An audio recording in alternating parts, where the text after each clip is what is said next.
Are we live? We are, just as you said that. So, welcome everyone to Tint Wisdom number 101. Today I am with Lance Cullers from Film Pro Las Vegas. What's up, Lance? What's going on?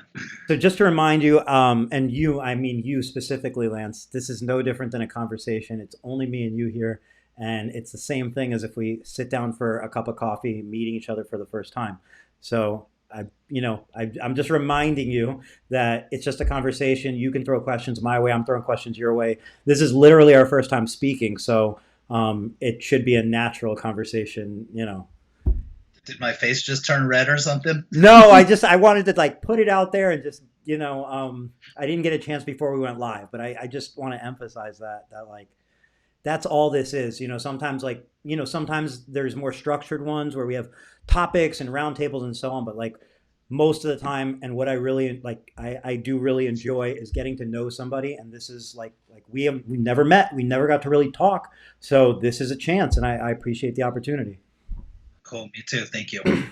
So for some out there in the tin world that may not know who you are, why don't we just kind of start off by give me a rundown. Tell me, like, how did you get into the industry? How many years have you been tinting?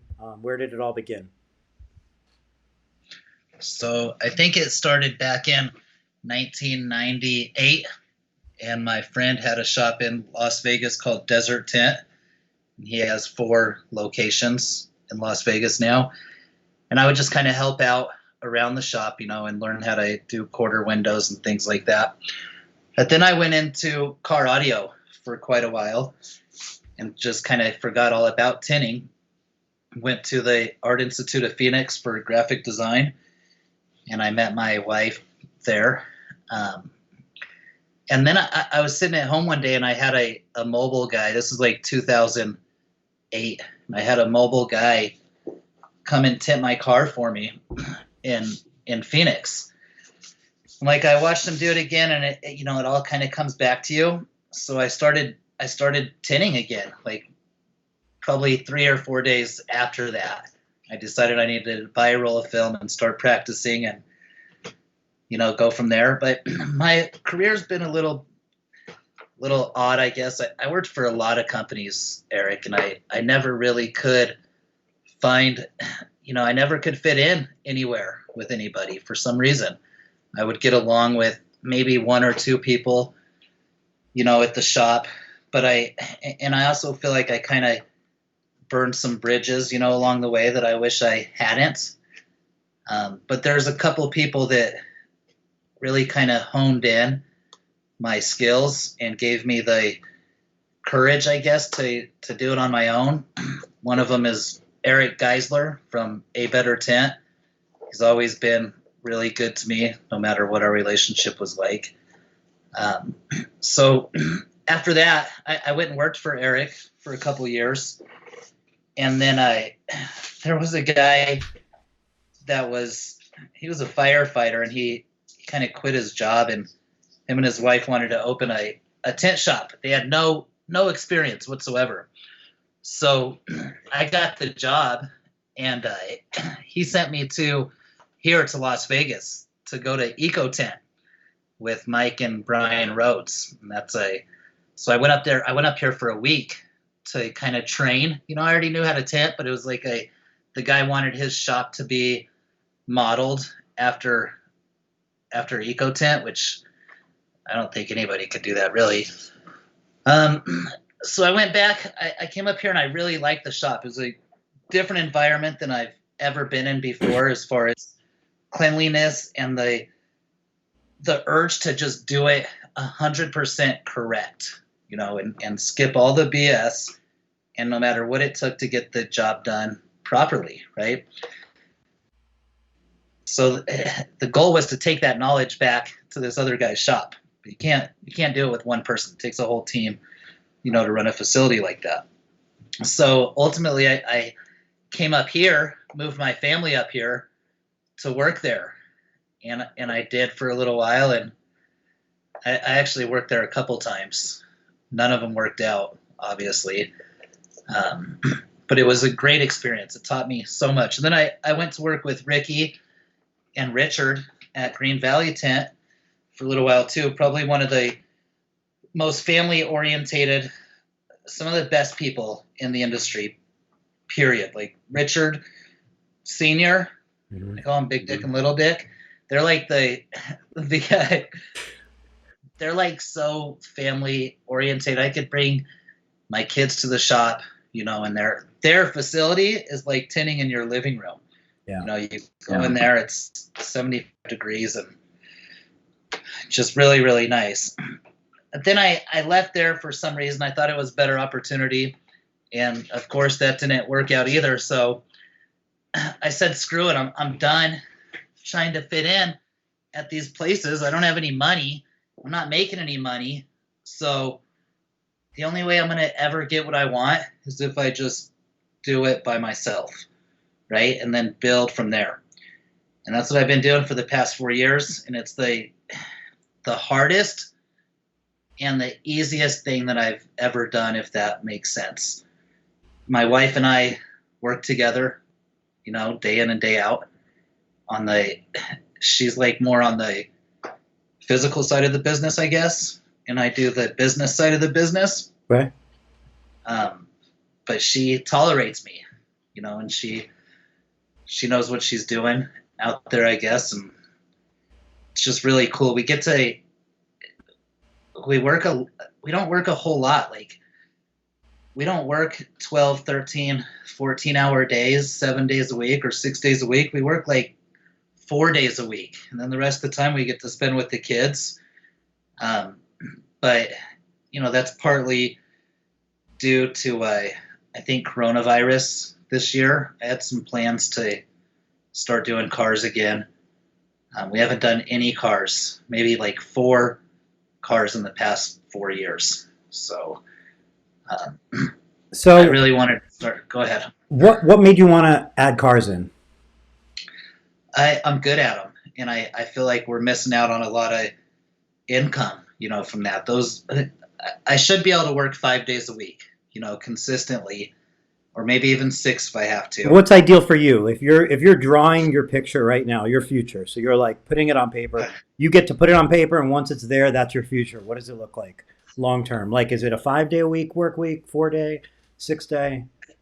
I think it's a 5 day shop work week, with cars and flat glass.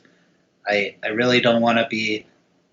That's kind of the other reason why I haven't done the shop, is that I know how easy it is to become a slave, to the facility in general. And I know it's going to take a long time to build a team that I could trust, right? To sit there. Like, I see some of these other shop owners, and man, they put in so much time and effort, and what's the real reward? I'm really, really family oriented. I love spending time with my kids. I love spending time with my wife. And even though we spend all day at work, we spend a lot of time at home too. But I kind of had this fear growing up of working so much that you never get to see your family, and I think it's super important to have that quality time. Yeah. When they're little, basically the entire time. There's no certain age where, your kids need you this much or your kids need you that much. I think they need you the entire time. Yeah. And I'm really, really, really thankful these past couple of years we've been able to spend that time with them. Well, one of the nice things about working with your spouse is, like sometimes like the initial reaction with working with a spouse will be like, oh, they're not gonna be able to tolerate me, or I can't tolerate them, or whatever it is. But at the end of the day, like, if you're building a business, if you're working a lot, if you're working 5, 6, maybe some weeks, 7 days a week, if you're working with your spouse, you're spending those 12-hour days, a bulk of it, with your spouse. And if you're not, you're not seeing them for that 60 or 70 hours a week. So it is kind of a nice like middle ground to like, hey, I have to work a lot, but at least I work with you, like you as in your spouse, not you specifically. But, I just feel like, people should look to their significant others. They should look to family. They should look to friends when they look for their first hires. because it can be tough to bring in a complete stranger to a business that only has you there, because there's nobody to manage that person if you're super busy. So if you can get somebody in there who has your best interests in mind, and those are usually the people that you're closest to, that really can be a great second like step, halfway step to then hiring somebody that you don't know, and at least now it's a team effort in managing them.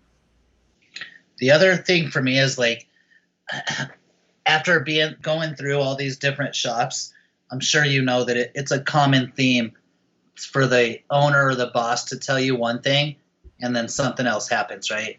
We got all this work. I'm going to pay you a salary or commission. We have year-round wintertime work, right? But this is in April or May. Mm-hmm. And then it very, very rarely follows through. That was never the case at EcoTint. Like it was consistent always, right? Like it's just legit. But for me it's not fair for me to bring an installer on if he's only going to work 2 or 3 days a week, like because then he has to moonlight on the side, right? And he has to do other side jobs, which is fine.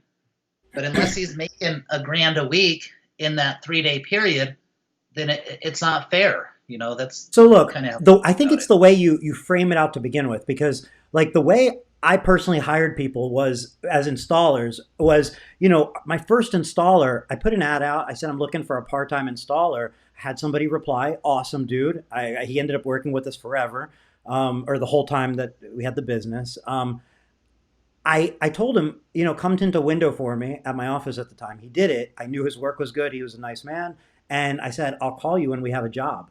And when we had a job, I said, what's your availability? He told me his availability, and we booked the job within it. And it started this chain because eventually, because he was working somewhere else part-time too. He worked at a couple other shops part-time doing flat glass. So the point was I was giving him work when I needed it and when he needed it. We were flexible. But what that started was this trickle effect, because eventually I was either booking him up so much that he didn't have time to book with anybody else, or he was so booked that he would say, hey, I have a friend who also tints, and since I'm so busy, why don't you use him for this job? Or he can come along with me. We can get it done in half the time. And little by little, it built that full time, because eventually they're going to say, hey, I just want to work with you full time. So like, I just think, I agree with you. It's completely wrong if you want to sell somebody right off the bat, hey, we're busy. You're going to kill it. You're going to make so much money. And then they're home the next day waiting for your call. Like, that's bullshit for sure.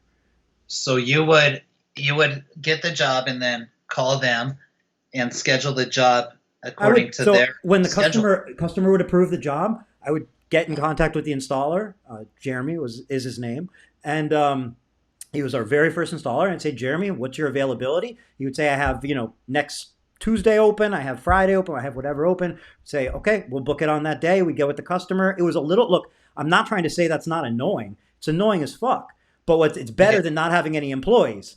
And it works, and it's like a good middle ground. But it's definitely you're doing this at the beginning. But again, that led us into him telling another tinter, hey, you want to work for this company? They're really busy. And it's him then also getting to see like, hey, so we would give him, like, we would provide the film, we would provide the tools, we would provide the shirt, we would like try to, and when he's going somewhere else and they're saying you buy your own shit, and then with us, we're going, you can use our company vehicle, you start to win over great people that are out there that they might have worked somewhere for years and they're scared to make a jump to a new company. And you're able to earn their trust little by little, because people aren't going to just jump to a new company based on promises, because everybody's been burned before. So not trying to get all of it at once and just say, hey, I have a job. Do you want to do it? No problem. Hey, I have a job. Do you want to do it? And eventually they're like, hell yeah. And wintertime's a great time to show them what's up. Because if you can make a little less money in wintertime, but you can employ somebody else, you'll be sure you'll have their loyalty come spring. And that's just, anyway, I don't think you have to go from no employee to full-time employee. I think there's a lot of room. There's a lot of people out there that are doing flat glass installation. They're always looking to pick up extra work. And it was never a hard feeling with our company look, most of our installers were always busy. I'm bragging right now. They were always busy. I didn't worry about them doing other work because they were too tired. So that's that. But with that said, there was never a situation where I was scared they were going to do jobs for other companies. They could go do whatever they want. They can go work all night for another company. I don't care, because we had a relationship and they wanted to work for us enough that I knew they weren't going to use our film. I knew they weren't going to steal from us because we were their bread and butter. So if you want to go do a job for another company, mazel tov, enjoy, make more money, whatever, And that sort of attitude, I think, was refreshing to some installers that are used to like kind of this greed or this whatever, pay them 25 cents more a square foot. It's big. It's big to them. It's not that big to you as a company to charge 25 cents a square foot and know that you now have an installer and you're paying him more than anybody else will pay him for 25 cents. That's what it is. It's like 25 cents. People will be like, no, it's $1 a square foot. You'd be like, how about $1.25? Is that really that big of a deal? No, it's not. I kind of do. Well, we had a guy like that. He's MIA right now. But I hope I put a filler out on Facebook for him, so hopefully he responds to that soon. The other thing is, I would suggest that anybody who wants to hire, even if he's part-time, you're just building a connection that you can call on in summertime when you have a building or whatever, you have this big project over, have a job ad out every single day. Every month, every of the year, have a Craigslist ad out, have pictures of your work, have a nice description of who you are and why this work for you, and renew that Craigslist post every 25 days or 30 days, because you never know when somebody comes along and has an opportunity to look, and if they don't find you, you just miss them. You know what's really weird for us too that I've never experienced when I was working for somebody else. Maybe the owner did because we weren't handling that part of the business. Is like we have a really solid Yelp profile, right? They're all legit, 100% good reviews, right? And we have a lot for just being us. Mm-hmm. We have a really good amount, and most of them, if not 98%, is Lance and Brandy, right? So I don't know if I should be doing this or not, but the customers expect Lance her and I to show up and do the work. Yeah. And there's been multiple times where I've asked the customer, hey, do you mind if we bring another installer, or do you mind, we're going to be bringing somebody else. I would never ask. I would never anything. When you schedule the job. And what other company gives them even the chance to ask who's coming to do the job? That's not a conversation. If the customer says, I want to do the job, perfect. I'm going to have my installer, Roger, come. He'll be there Monday morning at 7 a.m. And they're going to say, I'd like you to do it. Eric, your reviews say that you and your wife do all the work. So wait till you see Roger. Wait till you see Roger. I'm going to stop by the job after, and we'll go over the job together. And I'm going to show you Roger's work is as good as mine, if not better. So is what it is. You're going to say, no, I want you to come.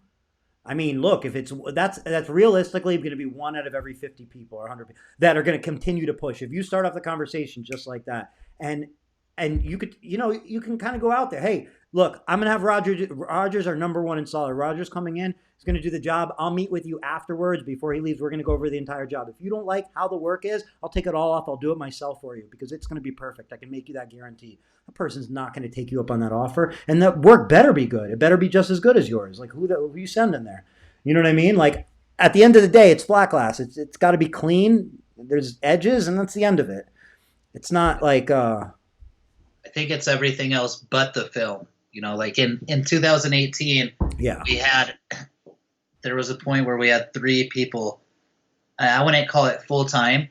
One guy full-time, and the other guys were, helping most of the time. So, and then we had to go back and kind of scale down, I think, because of that. Maybe I'm a control freak. I don't know, but probably at least half a control freak, and the other half is they maybe were a little incompetent.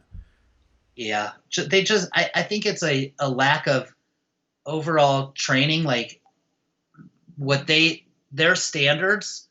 I'm not talking about installing the film. It's just like I said, all this stuff around it, laying mats down, laying windowsill things down, wiping off the wall, wiping off your fingerprints.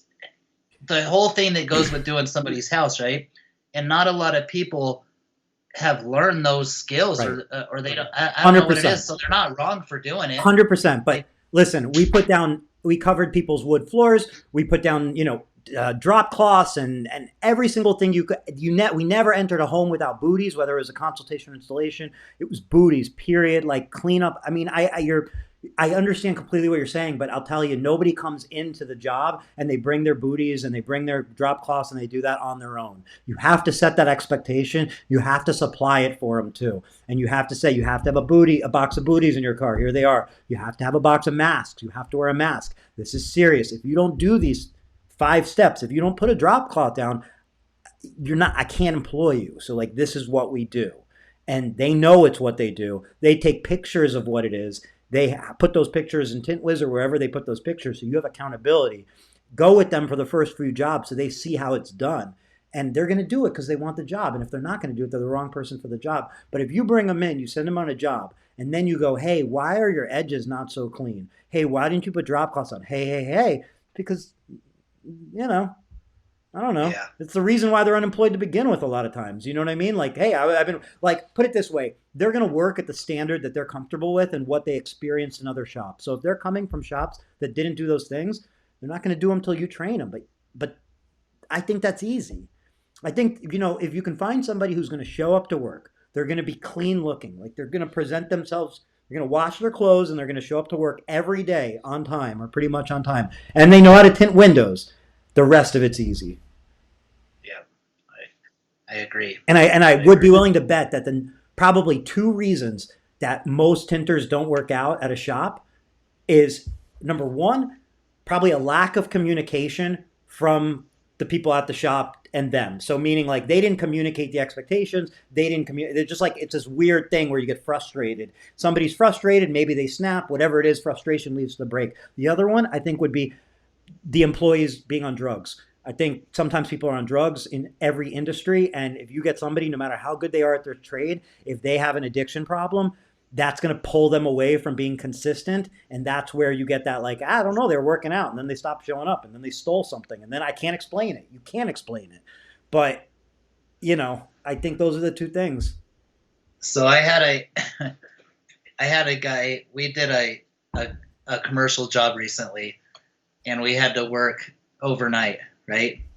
And 12 to 8 in the morning. Mm-hmm.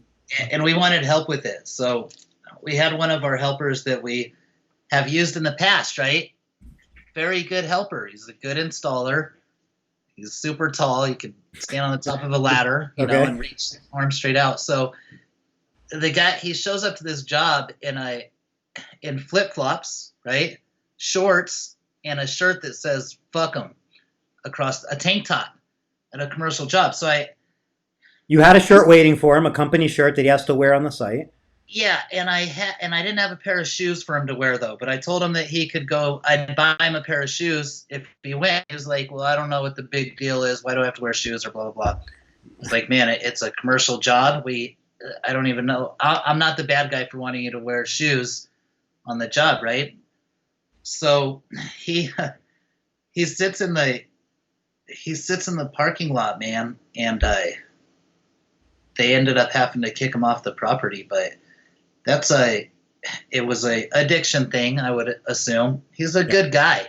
It's not a bad guy thing with addiction. It's just not a bad thing. Person type of thing. And I have sympathy. For the addiction aspect of it, but I don't have sympathy for excuses because of it, if that makes sense. Like I mean, I've had my addictions in the past. Thank God I don't anymore. Maybe they did affect my job and personality at work sometimes. I guess I'd have to ask some of my former employers about that. But not to the point where I'd wear sandals to work, if you will. Am I the bad guy for not letting the guy work? Of course not. Of course not. Look, there's certain like non-negotiables, and like somebody who comes that unprepared to a job, you're not hurting them by them not being able to. It didn't work out. I'm surprised. Like, I feel like you probably knew before he showed up that he was going to probably be not like literally show up in sandals, but like you probably knew something was up with him. No.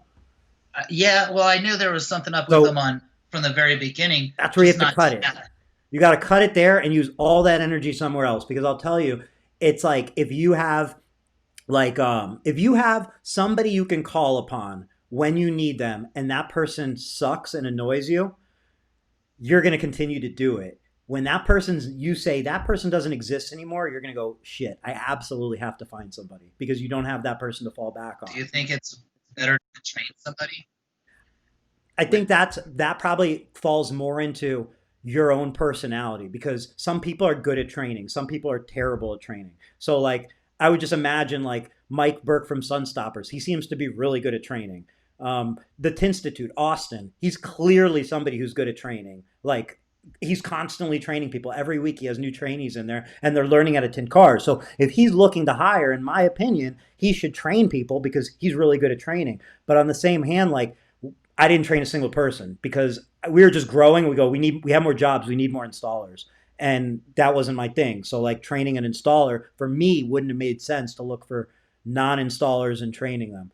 I So don't you think just there's, set the expectations around how your company yeah, does it, that's and it. then kind of enhance their That's it. abilities, Look, if you. they people want leadership. Like Danny Munoz, terrible at pronunciation, but he just said that honestly, owners can have a lack of leadership and communication skills. It's not always the installer's fault. Like if you get some schmucky installer in there that you can tell is probably going to steal something, probably not going to show up, probably nothing, you need to, it's the end of it. Like right then and there, like goodbye, because there's other people out there. And the time you spend bullshitting with that person and teaching them and showing them and this, all that is it's digging you a little hole, and you're going to be frustrated when that dude doesn't show up to work or when that dude doesn't reach your expectations. You're going to be like, look at all this time I invested. You're right. It was a giant fucking waste of time. Because you know when somebody's good and when somebody's not at being a human being. Like, meaning like showing up at work. I'm not going to tell the customer. I'm not going to like curse at them. I don't like slip in like, racial slurs. Like, that type of person who's, that's how they act or that's not how they act. And I feel like when you have a hard line, you can move faster in business because you can get way down. Look, the one more, and then I'll shut up. Look, I try to look at it like this. You're the coach of an NBA team. NBA team, you have 5 players on the court. You only get 5 players on the court at a time. Who are your 5 players going to be? Are you going to put some schmuck because you really like him and you feel like he has a future, but he's struggling with this? And if you want, but where's your business going? Where do you want to be? You want to be in the NBA? Do you want to go to the playoffs? You want to win a championship? You've got to put the best people on your team because it really is all about the people. The film is going to be in the box regardless. It's about the people you have installing it and talking to the customers. So what about their after work or before work life? Does that matter? Nope. I want to be very, I'll tell you some policy. So it does matter, but this is my take on it. My take on it is we're here to help you however you need. You get any time you need off. You need time off, you tell us in advance, the answer is yes. You're having a baby, cool. You're going on vacation, cool. You're going to Japan, awesome. You tell us in advance, you take all the time you need. They have a family, they have life events, they have pastimes, and maybe they ride dirt bikes, they do whatever. That's awesome. Let them live their life. And they're going to appreciate you like nobody else because what job gives them that flexibility? So what that means is when you need them to do something, they're going to jump for you because they're going to be like, this dude has my back, I have his back. I would never let his customer down because I see how he treats my family. If you put yourself in a scenario, let me give you an example. You get an installer and you say, dude, we got so much work. It's summer, blah, blah, blah. And he goes, man, you're killing me. I'm exhausted, right? I'm exhausted. And he goes home at 8 p.m. and his wife's like, what are you doing home so late? You got a kid. Like, you got to spend time with your kid. And the next day he's leaving at 6 and going, are you going to be home for dinner? And he's going, I don't know. We have a big job. What I'm saying is you start that boiling at home between them, and it's only a matter of time till they quit. Or till they go somewhere else, or till they're like, I can't come. I'm sorry. It's just, so what I mean. So like, you have to be like your installer. Like if your installer is a man and he's married to a woman, you have to have the support of his wife as well, or vice versa, or whatever the scenario is. Because when you have like that family support, like it's what they need. It could be the difference between the wife saying like, or whatever, the husband, whatever, saying, get up, you have to get to work on time today. You slept in, or versus like, fuck them. They exhaust you and don't give a shit about you. That's a good point. I totally agree with that. Like, and there's a lot of owners that don't feel that way though. They'll just work you to death, damn near. Like But some people like that too, I guess. Some people like to just work physically all day long till 10 or 11 o'clock at night. And maybe I'll be that way after the kids are a little bit older. Um, but man, I'm so happy with like the current state of our life right now. Like, I, the only thing that would make me happier is one good guy that could take some of the work off of our shoulders. Don't you think you're Like, going to go crazy if you open a shop right now? Like if you get a physical location, don't you think that's going to kind of like rain on your entire, like you have a lifestyle business, it sounds like right now, like for the most part, you're pretty happy running your business. And if you add a shop, the shit that you're going to put on your plate every day. but I have to. I just turned 40 years old last month, and I feel like I need to start building more of a foundation But my because I don't question want is to be. this: I'm not against a shop. My issue is, I guess, that you're doing flat glass as your entire business right now. Now you're going to add a shop, and that puts you in two places at once. Because any single time you're out on a flat glass bid or install, somebody's knocking at your door and you're not there, or somebody's opening the door and there's no one there to tint their car. So like, I just feel like you're putting yourself in a like you're spreading yourself, and then you're going to have to go, well, how do I hire an installer for flat glass? Well, you're stuck at your shop, so that's going to be more difficult. And how do you know what I mean? Like, how do you build your shop and your team? Well, that's going to be more difficult because you're out on flat glass installs. Yeah, So like, I I, just I feel you. I've been running that through my head over and over again for a long time, about 4 months, I think, total now. I'm just simply saying, look, can you get one person to go be able to give a quote on a job and sell the job that you can trust? And then can you get No, one person, maybe the same person, to do an installation that you can trust? And if the answer is no, then I just don't know how you're ever going to do that if you open a shop. So if you say, I'm going to open a shop and I'm never going to do that, that's fine. But I don't know how you're going to do that for flat glass if you open an auto shop. I feel like that becomes way more difficult because right now you could hire somebody, they could just mirror you and you're going to end up with a good consultant or a good installer just by mirroring you. yeah, You don't have that I opportunity if you're doing a million things. no, I don't. But I feel like it's easier to have someone in the shop, that's experienced, that they can handle the shop setting. And there's a lot of installers that really crave that opportunity to be like in a shop setting by themselves, and they'll thrive in that situation and be more loyal to you because you put that trust in them from the start, right? And who's going to If answer that the makes phones? sense. I think that would have to be me. And then who does the Unless they, sales with the customer? When the customer comes in, so the car is being tinted, and then somebody else comes in to get tint. Who do they talk to? I don't know, Eric. That's the That's what part I'm I haven't saying, but I'm figured telling out you in yet. advance. The problem is the guy who's tinting the car might say, "No problem, I can deal with the customers. I love customers." But the second Yeah, he's tinting a car, and then somebody comes in, and somebody, it becomes impossible. I'm just saying, yeah, it becomes impossible at that point. Like it can be impossible because then you also go, well, what? How many cars can a person tint on their own by themselves in a day? Realistically, if they're also talking to the customer and everything, let's be real. The answer is probably about five, six, could be 10, but realistically, it could be 10. Could be 10 if you're a depends fucking on the quality badass. of the shop, I suppose. It depends on what's incentivizing you. But as an employee of a shop, most likely you're going to be doing 4 or 5 a day. If you're also talking to the Yeah, customer, you're also cleaning up, you're also everything. Day 100 at that shop, you're probably tinting 5 cars. 5 cars, if you don't upsell any of those cars, is only $1,000.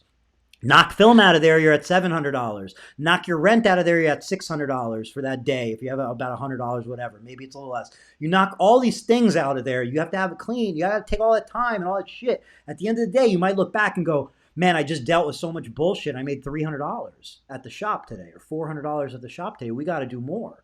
Then you go, "Now I need a bigger shop. I need another tinter. I need somebody answering the phones." Now your overhead every day is $700, and now you're going, "I got to do 2,000." And I'm just saying, I'm not talking shit about a shop. I'm just saying, don't underestimate it because I feel like it's a full time thing on its own. So don't like it's. It just feels like more work to me, and not necessarily more money. If you could be focusing on the flat glass, which you're already rolling with. That's all. yeah, I agree. I agree with that too. But it just seems like what do you do with those cars or the customers that, I was going to use my Tint Wiz cup, but I don't know how you chose the same one that I have today too. It's funny. I Because got I was going to, black one I like, had handy. this is silver underneath too though. But I'm glad I didn't use the Tint Wiz one now. Oh. I I don't know. It's a thought. I just know that there's money to be made in the shop For sure. on the car side, and there's so many. I know how to do. I don't want to say that. I'm comfortable doing a lot of different things with vehicles, right? Mhm. Like talented as far as the design and the little things with vinyl, right? Just putting the car together. Not a full restoration or anything like that. No mechanic type stuff. Just interior and exterior mods, Customization. we'll call it. Stuff that brings in money though, right? Like I see these guys at these shops charging $500 for a roof wrap or Mhm. $200 or $150 for taillight tint, right? Yep. And it's so easy for me to do that stuff. Like, But is it easy for you to slap on some clear anti-graffiti on a mirror, on a bathroom mirror at a commercial building and make $100 or $200 doing that in like 3 seconds? It is. I know. But what I'm saying is, to do that all the time. you just said that there's money in it. You know there's money in it. Well, here's the thing. There's money in everything. There's so much money in flat glass. You're already in their home. How much would you make if you start, like, you changed the name of your company, I think, or you started saying multi-protection surface coatings, or It's actually there's a parent company and then the DBA. okay, So it's multi-surface protection specialist, okay, right? And then that was to keep us from not being locked into just window film. fair enough. And But now you go, if you're going to expand, you're going to people's homes, you're going to their businesses. Why not go deeper there than getting a physical place and spreading thinner is all I'm saying. Because if you're doing cars and you say, I want to do flat glass, I go, why don't you dig deeper in cars? If you're doing flat glass, you want to go deeper. I'm just saying there's money everywhere. And I feel like it's a trap to go, look at the money over there, I'm going over there. And I see how you're making money over here, I'm coming over here. Because going really deep, I feel like, is where you get the real rewards. Yeah, I could definitely upsell some things and be. I'm kind of, how they say you could be scared of success. And some people don't. I guess some people don't make it because they're scared of. When I say make it, I mean money in the bank, right? I don't know. I think I'm still getting past that fear. I think my thing is, like how you said, the bigger picture in the future, right? I think when you turn, how old are you, Eric? I don't know. You're the same age, right? Probably. I turned 37 on last Friday. So about the same. Like I think at this age you just start getting worried about the future. And I don't want to be 60. Nothing against the guys that do, because it's a skilled trade, so it's a little bit different.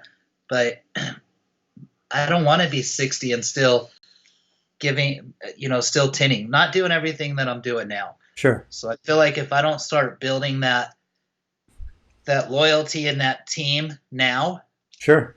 And that's when it comes down to having that, if you have an extra guy or you have someone that's loyal to you, they can go do the cars, when they're not busy doing the flat glass, and schedule around it. Yeah. If you have a small shop, it's not that much money, It's not about the rent, but it's like, okay, you're doing cars. If you're doing cars, you have to have somebody that's doing those cars. They can't sometimes be doing the cars, sometimes not be doing the cars. And when you have a car scheduled Wednesday, which means you can't be doing flat glass Wednesday, and then like you start to get these like overlaps and conflicts. It's not like a day where you have a guy who does cars and they only do 2 cars is no big deal. That's a shitty day. I could barely even schedule myself. So like what I'm saying is, I'm not saying don't build a team. I'm just saying, why is the next step of growth? And I'm not trying, like, I really want to like emphasize, I'm not trying to like take down your idea or like say like don't do it. I'm not at all, because I do believe that like I could go, Lance, it's a fucking great idea, man. You're going to kill it, and I know you're capable of it. And I do believe that you could do it. And that could just be my answer, and that's where we could stop. And I believe you will do it, and you'll make money and so on. But I do think you might have that thought, find yourself a year from now or 6 months from now going, holy shit, I got a million things. If I could just cut half of them, I could focus on these. I would make so much more money and work so much less. That's kind of like the circle of like you grow, grow, grow, grow, grow, and then you look back and you go, all this shit I'm doing, I'm making most of my money over here. Why am I doing all this other shit? And then you try to cut it all and you start to narrow focus. And I'm just trying to say, like, in my opinion, save you that annoying shit, because, you know, one of the best things I think anybody can do is sit down and figure out your profit. Really figure it out. Figure it out. Like, go through your jobs and go, how much should I make on this job? How much should I make? And go and find out, did you make money on all your jobs? Did you make a lot on some and a very little on another? Because that is now giving you a steering wheel to where to go next. What if you find out that you haven't made money on any of your security film jobs? You don't really make that much money. But when you install dual reflectives, you fucking kill it. Or like, you know what I mean? Like sometimes it's the easiest shit. The easiest shit is installing like a ceramic and a dual reflective. Those are going to, and frost. Those are going to be your like bread and butter. And then you go, all right, anti-graffiti also. When you start getting like real into the weeds in films and so on, you can find yourself all over the place, I think. I don't know. Yeah. I'm going to take a lot of that into thought. And I feel like there's some growing to do on the flat glass side as well. I don't know what I want, man. You know, like give yourself the flexibility to keep figuring it out. Cards. Like, check these out. Everyone should get these. Can you see them in the?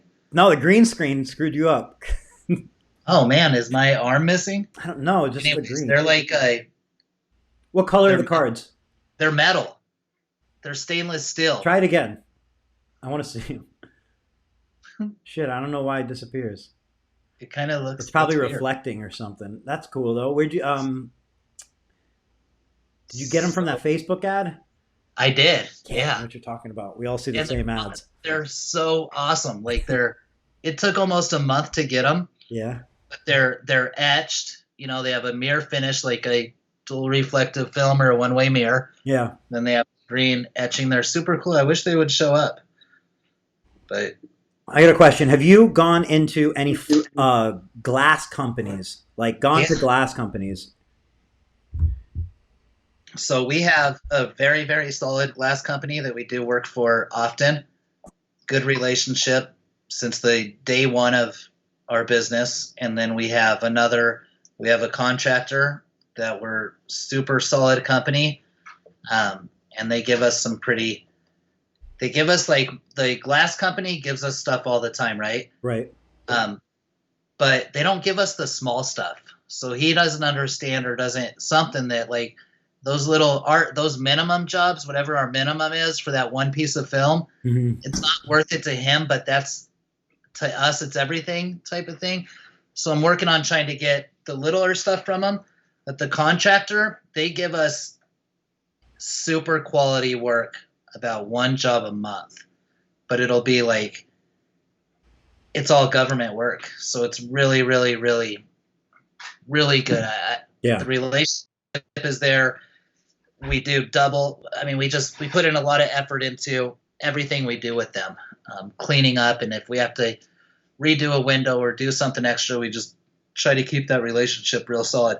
Like, man, they gave us such a job that damn near changed my life pretty much, you know? So it only takes a few of one of those jobs a year and you're golden.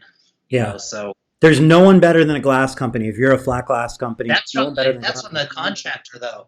And that it's funny you say that because so you know how it is and so does everybody else. Whether it's the glass company or the contractor, right? You're the third or fourth party in the chain, right? So it goes from the client to the contractor to the glass company to the tint company. I guess there's some tint companies that are contractors, so it goes right to them. But I haven't even I respect the glass company so much that I haven't even went for the contractors, you know, and I think we could probably double or triple the amount of square footage we do by going straight to the contractor. But is it worth it to break that relationship I don't think it Oh, it's is, man. definitely not to break a relationship. Not to break a And relationship. and I think it's look, at the end of the day, the glass, like, contractors know what they know, which is usually not a ton about window tint. Then you get down to glass companies, and they're obviously replacing glass all day long, so they're constantly needing, like, to get tint on a glass that they just had to replace, and they need blackout at the bottom of a 7-Eleven or gas station, whatever it is. I feel like that just, they, like you said, they're endless sources of jobs. And you never know if that's one job a month, one job a week, could be anything. But they literally, glass companies have a problem. Probably, I mean, obviously not everyone, but on a daily basis, that they're putting in glass, and that glass needed film. Not because it's a luxury, but because the glass they took off had film, just replacing what was Yeah. there. So, like, that's such a great door to bang down, and, like, really focus on and go, hey, I'm not talking shit now, but I'm saying, like, instead of being at the car shop dealing with that bullshit, why don't you put together a list of every single glass company in your area, and I got it right here. put together a folder that targets those glass companies, like, very personalized, and go there in person and drop off samples, and you know the deal, like, it's not groundbreaking, but, like, you do that, and the you never know, it's like putting lottery tickets out. Yeah. I'm definitely gonna do that, especially with these cool new metal business cards. But Las Vegas is a big city, but it's also a very, very small city. Like, you're in California, right? Yes. Are you in California? Yep. California is a big state, big city. I don't know if Los Angeles is the same as like Las Vegas, but it's so small. And I often wonder how many, I guess it doesn't really matter in the long run, but how many tint companies go to these glass companies every single day. Like, every shop here, So they think they're the biggest shop in town, and nobody cares. the answer is probably a lot, but it doesn't really matter. It could be none. But make sure when you go, you're going to do such a better job than they did. Because if you go in there, you drop off a card and you say, call me if you need any work, that's going to work just as well as it did for them. But Yeah. you know what I mean? If you go in there and sell yourself, and you tell them, hey, just so you know, you have a job for us. We're going to, like that. Here are some samples if you need to match something like that. And like, if you're a glass company and you need a tinter, what are you looking for? You're looking for somebody who can get the job done, who's going to be reliable and not going to cause you a problem. Uh-huh. And that's what they're looking for. And cheap. That's the other thing. And look, I don't think they're necessarily looking for super cheap. I don't think it's always coming out of their pocket, in a sense. I don't think the sales guy or the glass guy is like, I don't think I think they want to be competitive as a whole, but I don't think they're penny pinching, because at the end of the day, it's like a dealership. There's some penny pinching dealerships, and there's others that aren't so penny pinching. But at the end of the day, like, the ones that are penny pinching probably run a shittier operation because they're not able to find good labor. And there's a reason why they don't have a tint company doing their work already. So how many guys do you know of, like, in the that are just flat glass companies, right? Yep. Um, no cars whatsoever, that are successful in that term, like There's comfortable in their environment and Yeah. just not wanting to do other stuff. I don't want to throw out, like, fake numbers, but I can tell you with absolute certainty there's hundreds and hundreds and hundreds in the United States that are only doing flat glass, they're doing no automobile, and they're doing really, really well. Hundreds. Over $1 million in revenue. There's definitely plenty in, like, I would say, like, the sweet spots, about 750 to $1.25 million. That's where I would think most businesses are going to fall into that I'm describing. But there's obviously smaller ones, and then there's obviously the outliers, the very large ones. But I don't think automobile, and, like, this turned into me, like, talking shit about automobile, which is not the case. But I just don't think that it's a necessary part of, if you have a flat glass company, you have to do automobile. I do think it's an obvious complement. They complement each other extremely well. But if you're struggling to hire somebody, I just feel like you're compounding your problems by expanding even more, because hire somebody now. Yeah. You don't have all the pressure of overhead. You don't have the pressure of being in 10 places. Hire somebody now. Don't go rent the place. Put yourself in a shit, like not a shitty scenario, but put yourself under a lot of pressure and then go, I'll figure it out. You will figure it out. But like, that's not going to be relaxing. Like, not like relaxing, but that's going to put yourself in a compromised position potentially. Definitely be a change of lifestyle. That's for sure. Hire somebody now. They're not working for you because you don't have a car shop. They're not working for you because you haven't found them. They haven't met you. They don't know, whatever it is. But, something I wanted to ask you before I forget. You mentioned at the beginning of this that you didn't work out at a lot of shops. Like a lot of shops, it seems like you tried to work out at. And I'm curious if at this stage in your career, if you could draw it on paper, what would the shop that you go to work at look like? And it would be the shop, like, I'm working at that shop. Like, forget what all my plans, like, I'll work at this shop because they do X, Y, Z. Is there, like, what did you not like about those shops per se? What did you mean when you say you didn't get a fit in? And what do you think would be like the ideal shop to you to work for? Like you want me to give you a shop name? No, not looking for specifics or putting anybody on the spot. What I'm saying is, hey, the shops I worked out were too inconsistent with work, or they treated me like shit, or they didn't pay me enough, or like I would go work at a shop if they were to pay me X, Y, Z, or if they were to, if I could be part of a team that I knew was going somewhere and I got health insurance and I got like, give me your imagination of like, what would be if we could put together an imaginary shop and you were going to be like magnet to that shop and want to be part of it, what would it be? What is it like ideally to you? It would be Monday through Friday, and whatever, 8 to 5, 8 to 6, banker's hours, air conditioning in the bay, and I would like the install bay to look as good as the front of the house, and I think salary, a salary that someone could live and raise a family on. Well, let's throw that out there, like $1,000 a week. What is that like? No, that's not like 15. That's not enough. No, I agree. I was just throwing a number out there, but I agree. That's low for a.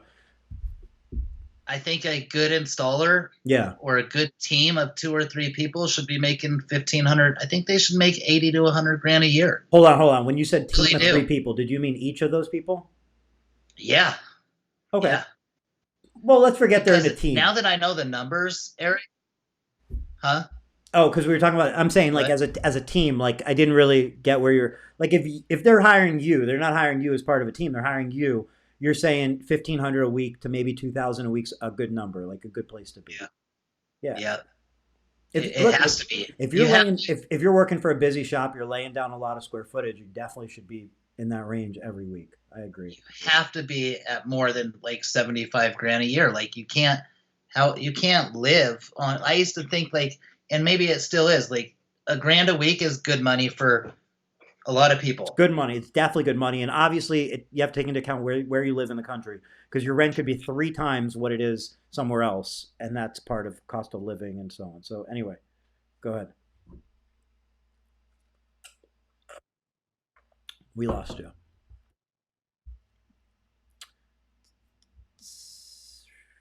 So little internet connection, but I'm guessing Lance will be back momentarily. Just to kind of give some context to what I'm saying, I mean, I think $750 a week is great. It depends what you're doing, where you're working, who you're working for, how many hours you're working, what your skill level is, and so on. But I definitely also agree that an installer can make $2,000, $3,000 a week, and that be a normal part of their job if the work is there and the skill is there and so on. So it really is an individual thing. It comes down to a lot of factors, some on the side of the installer and some on the side of the company you're working for. And then, of course, the location of both, because, location makes a big difference. If you're living in LA or you're living. All right, we lost Lance. I'm trying back.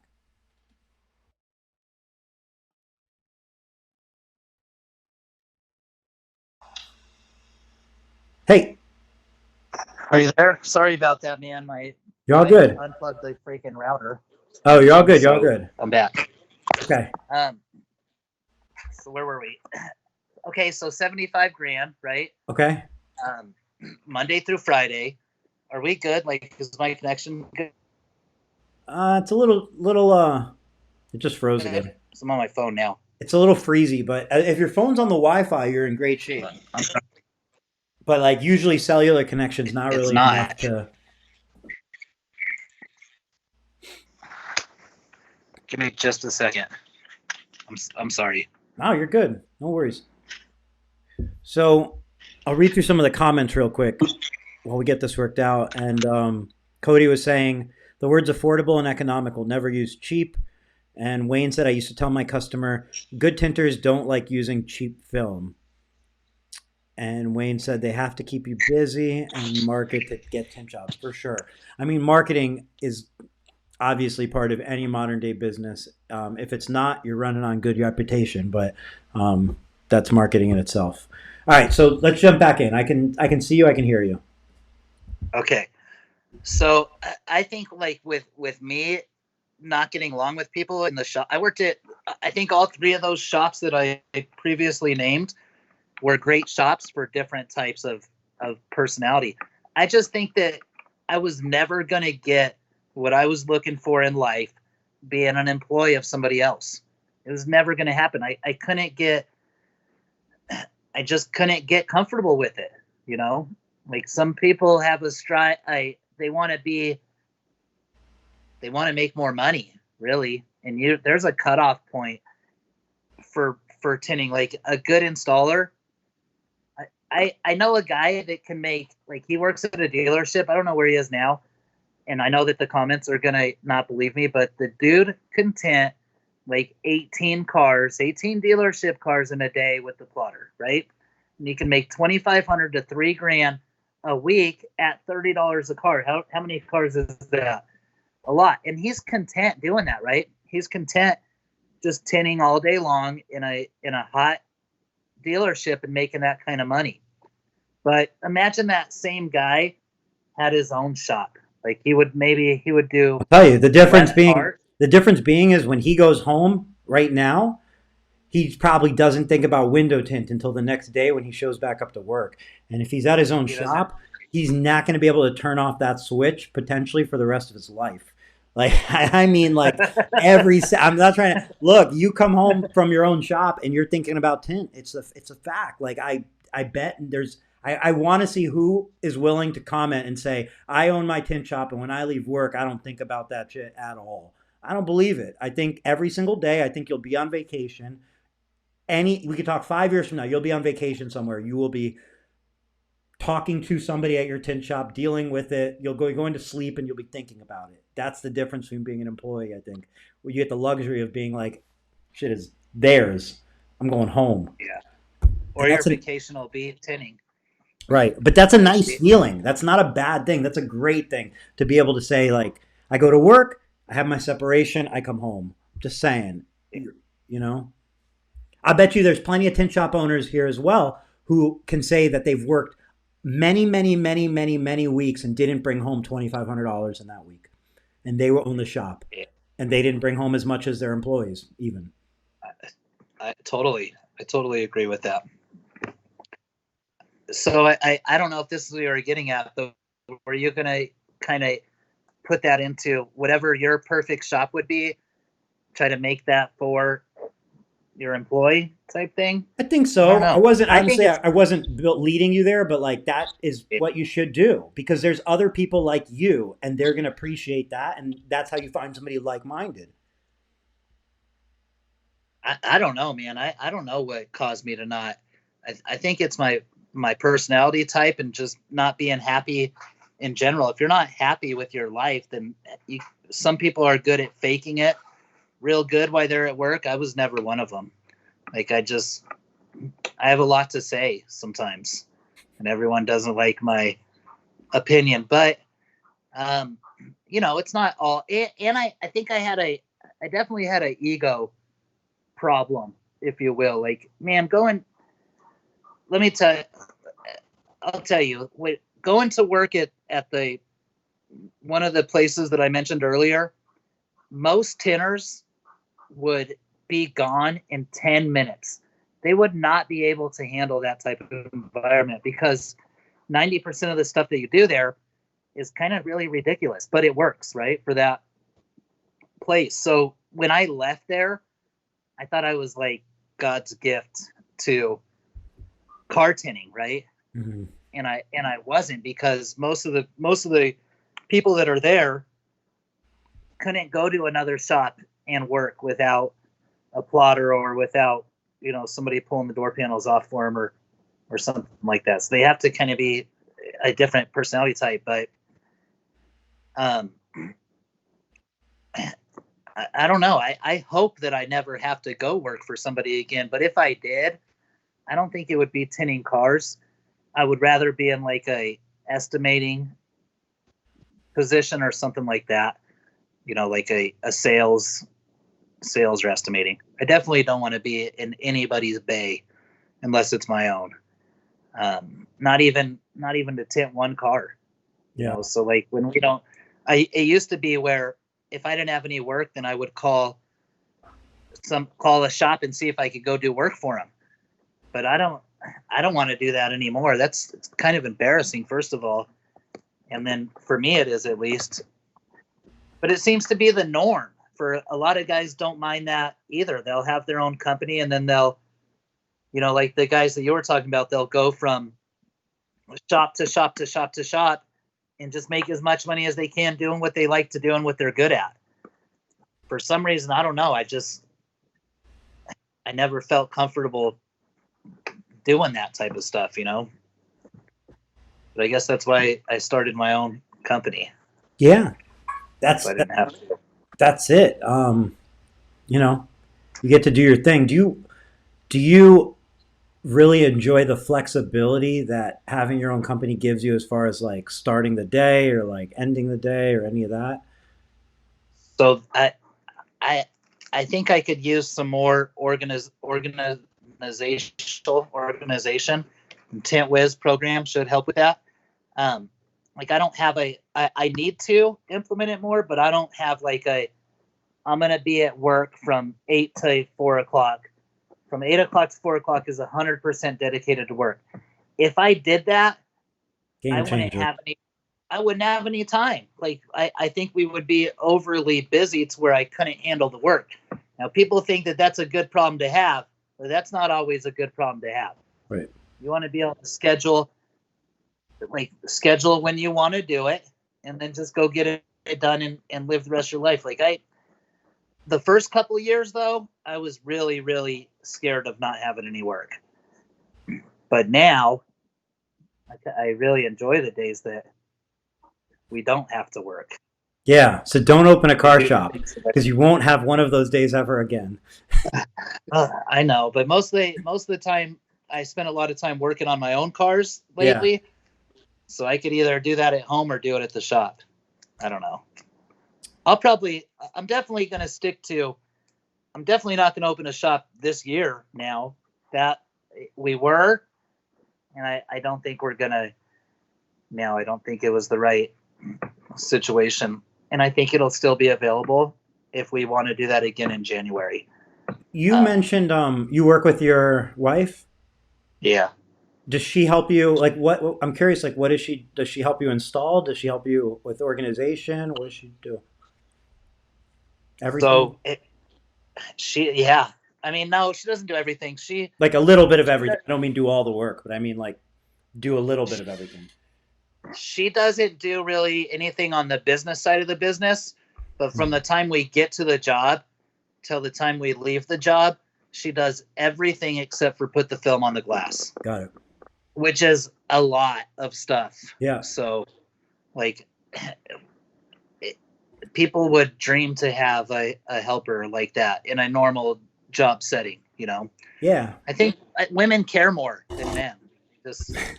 I mean, don't you think it's a natural nurturing effect of women? Like, they tend to be more nurturing. So, they tend to more patience. She didn't care when she unplugged that router just now. She's trying to end this. But she could tint. I think she's just scared to because I'm very, very anal. Who answers the phones? Like, I do. I do. So, like, let me ask you this. She's probably heard you answer the phones a million times. She's probably heard Yeah. you on the phone a million times in the car with you, whatever, heard you talk. So she probably could answer the next phone call without your help, with it, you just don't realize it. And she might even do a better job. I really believe that. I don't know her. But what I'm saying is maybe the next step, just a suggestion, is maybe you tell her, hey, I want you, her, to hire somebody to replace her.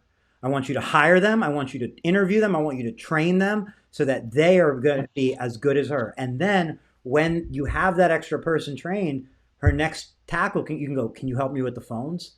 And before you know it, she'll be answering the phones. You'll be doing installations. You'll have your helper. And then before you know it, she's going to do a sales call. And then before you know it, she's hiring a salesperson for you and training them because she knows how to do it because she's doing it. And you don't have to give up the control of installing the film. That can be you if you want it to be. So she says that if she starts putting the film on, there'll be nothing left for me to do. Don't have her put the film on, because here's the thing. You already know how to put the film on, and if she's putting the film on, what are you going to do? Nothing. Okay, so you keep putting the film on. She replaces herself with somebody, and then she goes, like, I'm telling you, she can answer the phones. Next thing you know, she hires a consultant. Like, I think that somebody that, like, by your side like that all day is probably can do, maybe not put the film on. They can do everything else. They're like right there, maybe even better. Because maybe if she's answering the phones and I push her buttons as a customer, she might even do better than you would if I push your buttons on the phone as a customer. I don't know. I don't know you that well, but I'm just saying, you find out that sometimes some people, they're right there next to you and they could be doing more if they want. I agree with that. She's like not shy, but introverted, I guess. And I'm not at all. So there's two completely separate personality types. Yeah.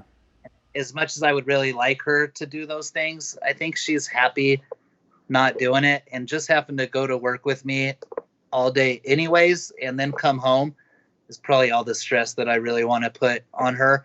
Now, when we do have helpers come, I really try to let her handle it, while we're on the job. And she does a great job at that. The thing with hiring and training, Eric, is I really want to give people that typically wouldn't have a shot with somebody else the opportunity to learn something, and have a skilled trade. But what I'm finding out is most of the time it's just like 30, 40-year-old men that don't have a freaking ID, they don't have a car, and they don't have nothing, right? And you can't turn that person around. And I think I just finally realized that this year. Yeah. And you can't save somebody that doesn't want to, do anything with their life. Like, man, every person that's ever came and helped us, except for one, did not have a freaking driver's license or an ID, Yeah. Or a car even. And no. I mean, people can obviously change their lives for sure on their own, but your opportunity is not going to be most likely what changes how somebody's lived their life for the last 20 years as an adult.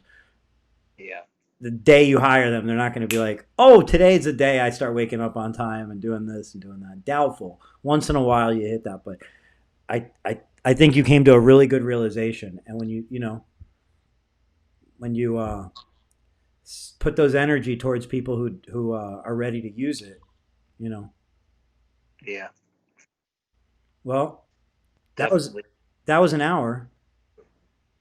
Was it? Yeah. No, it was over an hour. It went by quick, right? Yeah. I hope it went. Are we still live too? Yeah, we're still live. Cody Becker asked, out of curiosity, I could have missed it. Are you a new business? You're what, 4 years in your own business, been tinting for 10 plus? Yeah, we'll say 10. But yeah, 4 years. So I don't know if that's a new business. Is it? Is 4 years new? It's all perspective, right? It's new to somebody who's been in business for 30. It's old for somebody who's been in business for 6 months. So you got to start somewhere. That's for sure. Yep.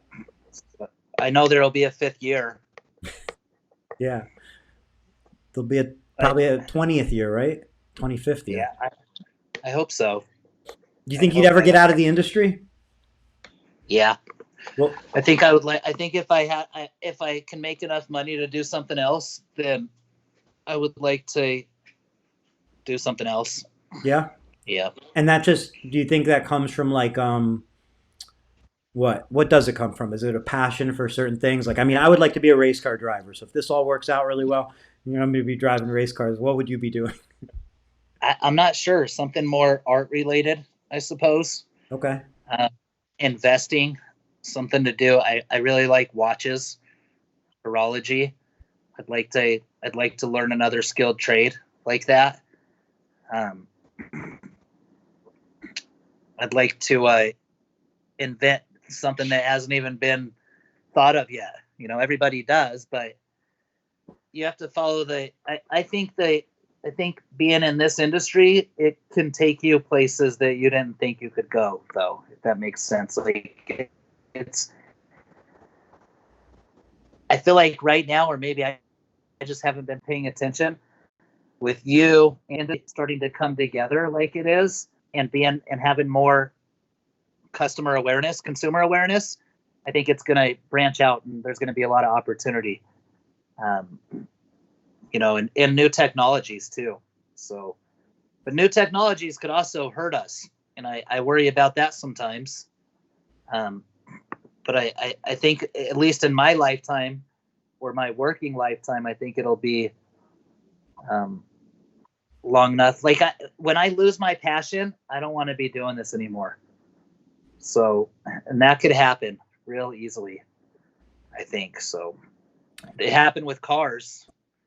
You know, there was a time very like 3 years ago, man, 4 years ago, I didn't want to tint another car the rest of my life, and then now I want to have someone else tint them for me.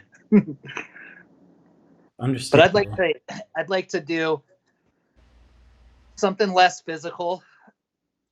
You know, I don't know, but for the meantime, we're gonna keep on rocking this way and try to grow the business. Um, and I want to become more a part of the community and talk to other business owners. It's different than being just an installer. You know, there's a different, but right now we're both. I don't even know if we're a business, but self-employed, right? So is that a business owner or is that self-employed? Is it one and the same, or is there, you know, a difference? I don't really care what the label is. Right. I also I want to be able to train someone and give somebody else a career, make their life better, make their life happier, um, and be kind of a part of something, if you will, like besides just myself. If that Community, makes yeah, sense. it does. It really does. And it feels like there's an overall an overall desire. I think a lot of people in the industry would echo your like what you just said about, you know, that community factor, wanting to be a part of something kind of bigger. And you know, I definitely think, you know, in a if we're isolated, we do whatever we do. But when we're as a group, it kind of like the crowd moves forward. You start to you learn, you start to pick up, you know, even if it's like time of the day you work. Like I think, you know, flat glass 7 a.m. That should be what time you schedule your first job. Other people are gonna say I'm not doing that. But I'm just saying those are those little consistency things that like can, you know, can help drive a business forward, can help you discover things you didn't know, and potentially I feel like, you know, you mentioned your background in like graphic design. You mentioned your interest in, you know, the artistic end of things. You mentioned your passion for vehicles. And I feel like, you know, while who knows what you're going to do, it could be outside the tint industry. I think there's probably opportunities that you could create over time that are within the tint industry that check off all those boxes. Yeah, I hope so. I hope so. I, I'm gonna you know, we got this new computer set up and graphic stuff to start doing more graphics and printing and things like that, but Nice. I I haven't really done too much with it. Yes. Well, I'll So tell you this: if a company, if a tin company was to say, "I'm looking to get into graphics," What's my biggest challenge ahead? I would say my answer to that would be, getting a graphic designer to do mock-ups and doing the files for businesses. Because at the end of the day, you do a consult on a business, you have to show them a mock-up. You've got to get the design turned around in a few days. And you can't be paying somebody endless amounts of money to do it. It has to make sense. And then, you have to get the artwork right and so on. And if you are a pro with artwork, then you are a pro with graphics. Printing them and installing, it's almost, I want to say, easy. You don't have to print it yourself. There's plenty of wholesale shops out there that'll print, make signs, do print frost, print, whether they ship it to you or they're local. You don't really need to produce it. You know how to install it. The hardest part's the design. And if you are good with that, I feel like that's an area that, you can really set yourself apart pretty damn easy. Yeah, I agree. But I didn't graduate, so You don't need to graduate. The yeah, graduation's not the important part. The important part's obviously you have to have the ability, and if you even just want to learn, you can learn it. Like anybody here, anybody listening to this, you could spend 30 days, which is plenty of time on YouTube, and you'll know how to set up your files. You might not learn artistic creativity, but you'll know how to layer a background with some images and some fonts and get it to be printable in a Roland or plotted. And like you can create designs or patterns and cut them out of frost, and you can learn that in a yeah. day. That's a day. That's not a month. So like, you know, is that a plotter or a printer or both behind you? That's a plotter and a printer on the side. Yep. Nice. This is it's a little dirty, but little printer, and then just the plotter. I bought that plotter from another tent shop. I don't know why I even sold it, but it was pretty cheap. So it's been sitting there. I've been cutting some stickers though, and trying to work on like some of the Facebook groups for the cars. Yep. I'll cut some stickers and send them out and ship them out, but I haven't done a lot of it, and I really need to research on pricing, and things like that. It's a wintertime thing for me. So Okay. I want to be able to build some residual income from being able to sit at home and make some money too. Because art, man, anyone that's in flat glass right now or tinting in general, I don't think it's really slowed down that much because of the corona, but we're still going into people's homes, and we don't know if it's going to get better or worse. So I want to be able to have a backup plan. Um, Yeah. and I like you said, it kind of kills two birds with one stone. It allows me to get back into the art and the graphics side, and I can hopefully make some money with it too. So, and something you like a little tip, I guess, with a plotter, like, or for anybody doing like frost out there, if you go on a consult for frost, right, and somebody in their home just wants their windows frosted, or maybe a business, they just want to put up a stripe of frost. If you have some pictures to show them of another frost job you did that was custom cut, so you maybe cut some reveals in it, or you cut a little bit of a design out there.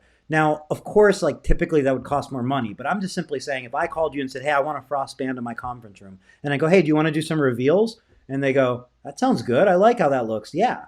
And then you go, no problem. I can do some reveals for you, Paul. Here's the price.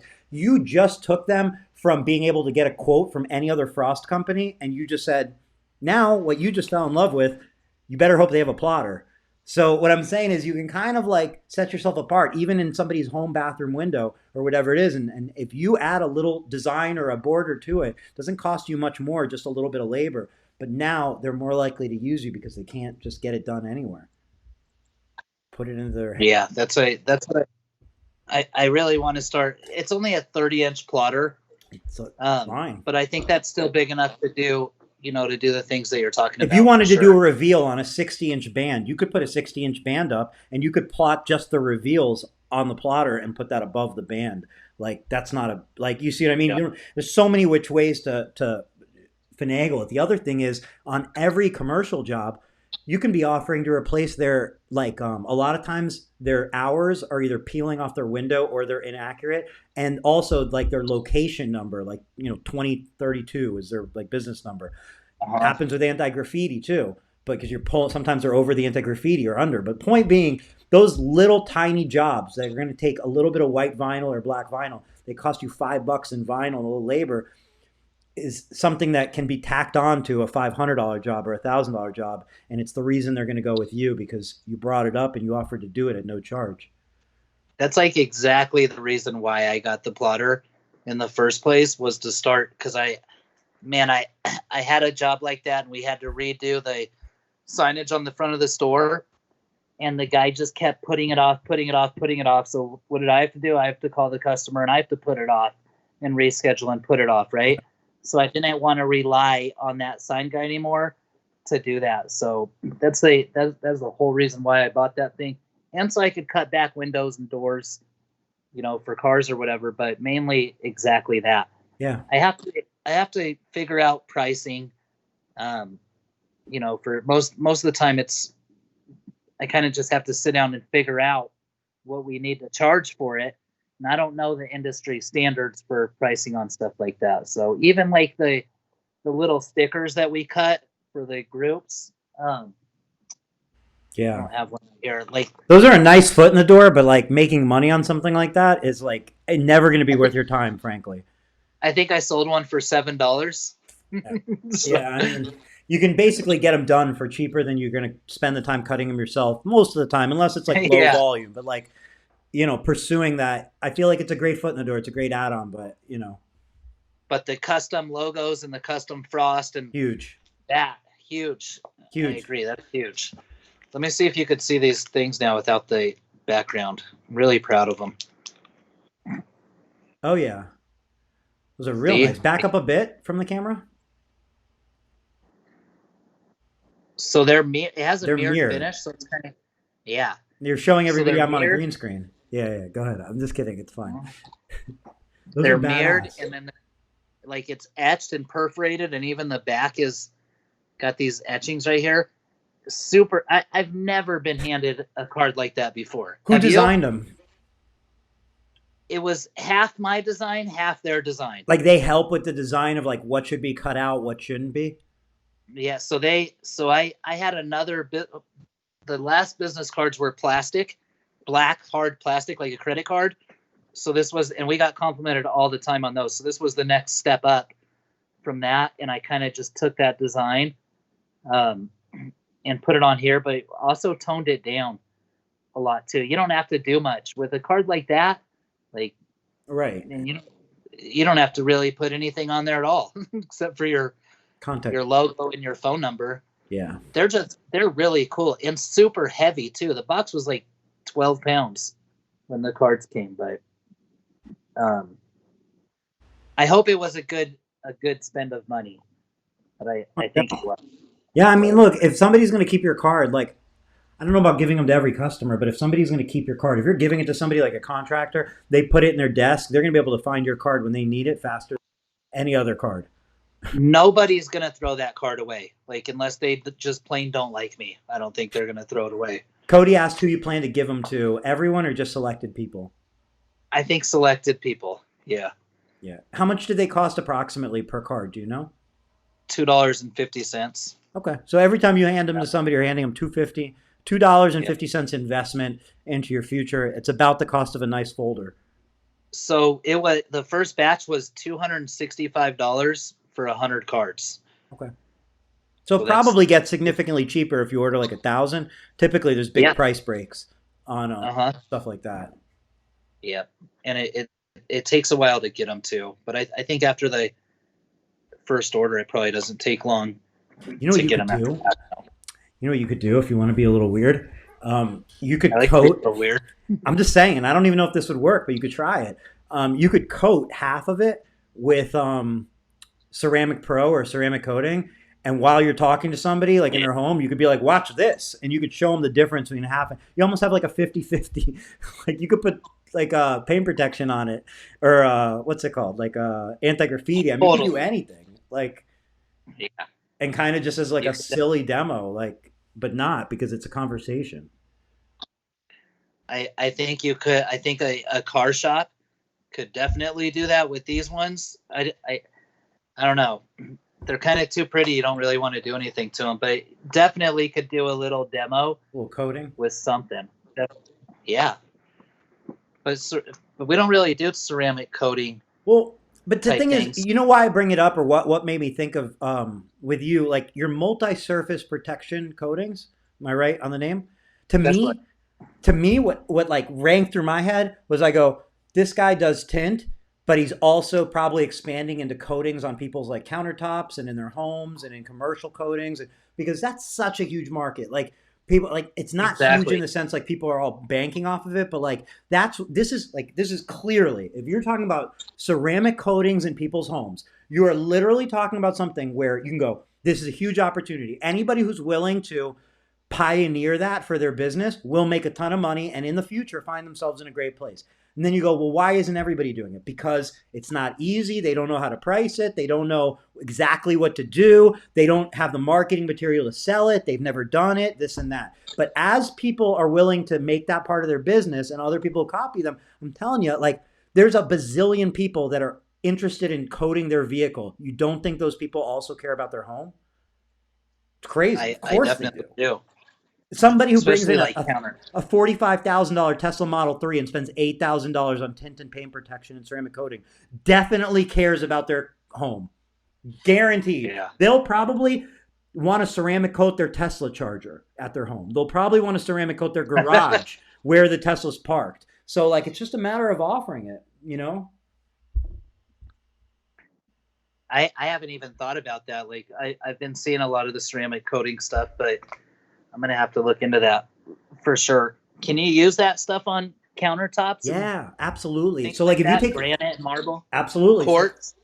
I don't know the exact like every, but yes, the answer is yes. So like Ceramic Pro is the company I'm familiar with, and they have like their 9H, they have their industrial version, there's strong, they have their marine. You basically, they have something that can coat anything. So it's just a matter of if you approach a company like that and you say, hey, I'm looking to carry your products, but I'm only doing flat glass because we are not flat glass. I'm only doing residential commercial. They're going to go, Lance, I fucking love you. Let's do it, because they're struggling to break into that market as well.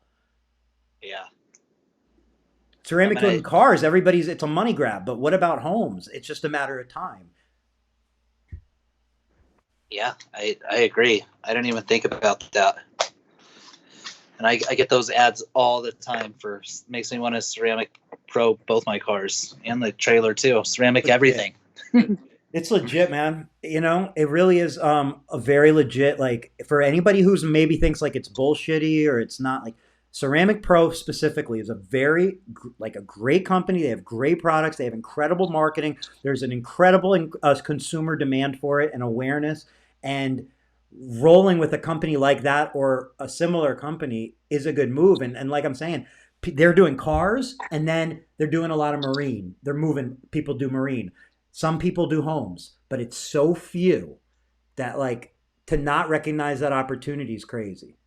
Like you can literally ceramic coat half a brick, take literally a rough brick, ceramic coat half of it, pour water on it, and they're going to see how porous one side is and how it rolls off the other. You don't think they're going to want that on their pavers or on anything? Like, Really? yeah, I mean, on anything. Like, obviously, you're not going to be ceramic coating their roof and their house, but like, essentially, they have industrial versions that are meant to be. It's not super crazy expensive per inch, and they're meant to be coat. You can coat like pipes on the outside to keep them nice. And people are spazzes with their. People are spending more money than ever, and they're more like, people are spending ridiculous money on like a Kohler sink faucet that's $1,000. You don't think they'd want to ceramic coat that? You think they want to get crusty water residue on it? Yeah. Yeah, that's a good idea. Let's do it. Let's do it. Do it. I mean, look, if you ever frost somebody's shower door and you don't offer them ceramic coating on their shower glass, you're selling yourself short. Like that's an easy one. You just Yeah, got we this do a new lot of that too. like I mean, we did a few jobs back in the day for Ceramic Pro a few years ago for flat, and the ones that stand out to me were we did homes that would have in LA. It's very common that they'll have a view, so they'll be on a hillside, but they have to put a glass wall around their backyard. So they basically have a glass fence because they don't want a fence because it blocks the view, but they have to have a wall there, so it's glass. Ceramic coating that keeps that a little cleaner. And the other one was if you see like fountains in commercial areas usually splash onto stuff. So they want to Yeah. coat whatever it's like splashing onto. It's like weird, but there's those scenarios. And once you have it in your arsenal, something you can sell, like, once you sell it once, you're going to sell it to everybody. How does ceramic coating work with like fingerprints? I don't know. It keeps it cleaner. It's easier to Does it wipe. keep?